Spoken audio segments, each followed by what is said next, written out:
is important, isn't it? I think it is, because I think the moral and ethical is not always fully measured, or I don't think it's measured at all, actually, in personality traits, though the big five has extended humility into the measurement traits, personality traits. Yeah. But because they've added that as a sixth dimension now to it, traits that can exist. But at the start, it's always been sort of excluded. And there's another thing which I think between personality and character is the time dimension, which is very different, because it suggests the character, based on what you said, is that over time, people can develop character. A person have a character of distinction or whatever it might be. What personality always holds at 80, you have your different stages of development, and then you're undoing all the things that you learned from a certain age. And so there's this difference of time in terms of... there's a sort of temporal nature of it. I mean, interestingly here, this is just another just a dictionary type of definition. Personality is defined as the characteristic, right, sets of behaviours, cognitions and emotional patterns that evolve from biological and environmental factors. So, I mean, and originally it was the sort of the trait theory, Cattell and all that stuff, and it's grown and it's grown and it's grown. So it's like they sort of, even with that, is talking about the character. So I almost think of like character almost being just as important as personality, but kind of, if there was a hierarchy, almost slightly under personality as a sub-trait, as a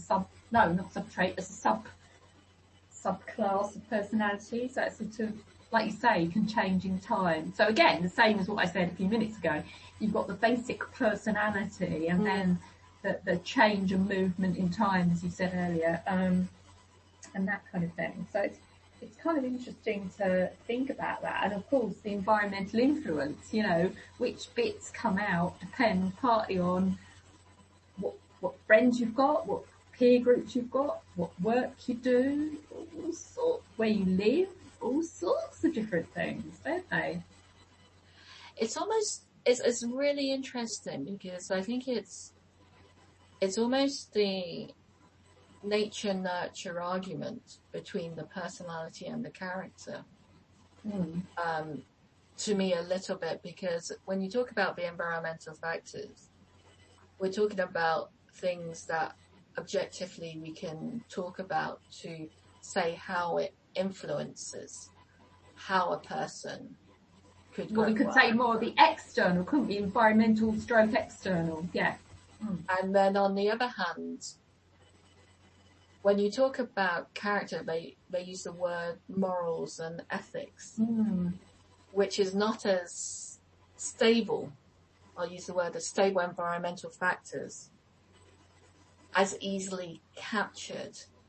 No, definitely not as easily measured in whatever way you want to measure it. Yeah, definitely. Yeah, what is my moral code? And my moral code could be, for animals one thing, for humans something else, for the death penalty something. There's just so many different types of moral codes, aren't there? And I think that's what makes it quite interesting, I think, in terms of personality and character, because there is that element of mystery of what it is that we're trying to solve more for, versus if a personality, you can solve something with it because you have an understanding of why a person might behave the way they do, because they have these certain characteristics and traits that tells us about their personality. But it's almost like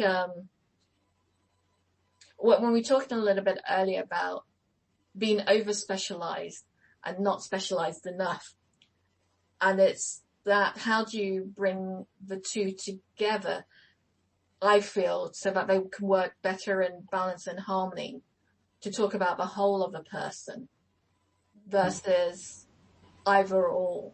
Is that, and that integrative space, I find character can offer more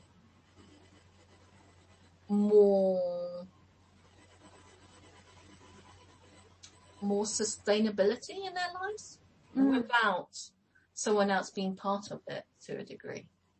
It's because they have that capacity, they have that understanding, then their character has grown to be able to manage. We're talking about change, really, aren't we? We're talking about change, because if we're talking about coaching, we're helping people to get from one place to another. So the sort of ability to understand where we're at and what facets of our character we kind of, maybe we want something to come out more, you know, to change.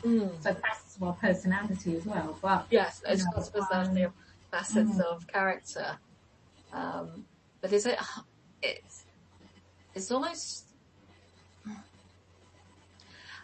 it seems like it's, even in the conversation we're having now, I always find I'm pitching it against each other, versus actually I'm wanting to know where the middle ground is, if there is middle ground between the two, because I think I personally prefer, my personal preference is going to character versus going into personality. And that's for me a very interesting thing, is why am I more grasping towards character versus more engaged with personality? That sort of, and that's just a personal thing that I find I'm very intrigued and curious about, just personally for myself. Very interesting. Yeah, and it all depends on your own, you know, the dictionary definition, as it were, whatever dictionary, whatever etymology we use, but also the our own inner understanding of, which is really, really difficult with these slippery terms to, you know, we can read all sorts of things, but it's actually really hard to say exactly what it is. I mean, if I try to describe, I can tell you what I am on the big five, you know, I can easily tell you that, but, you know, what does that actually mean, you know, and how I describe that, and there's so many other facets of things, and yeah, never having considered the word character before is really interesting, only with reference to people putting on characters for plays and things like that, you know, or the idea of character and storytelling, you know, you've got a character in a novel, you know, and you're developing, aren't you, if you're writing a novel, not that I ever have, but you're developing the character, the person, you know, or in a film, or anything you like, you know, sort of, yeah.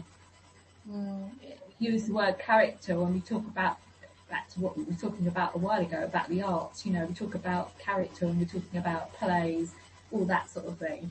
We don't so much talk about personality in a way. So maybe personality we see as being maybe more arguably scientific in a way, you know, more measurable. Yeah, it's very interesting. Yeah, and where do we feel most comfortable? You know, that goes into authenticity, doesn't it? You know.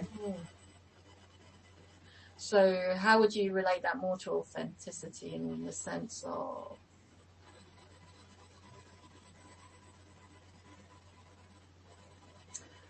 I don't know. I think. Well, I'm thinking about this character idea so much now. It's kind of, yeah, it's going all over the place.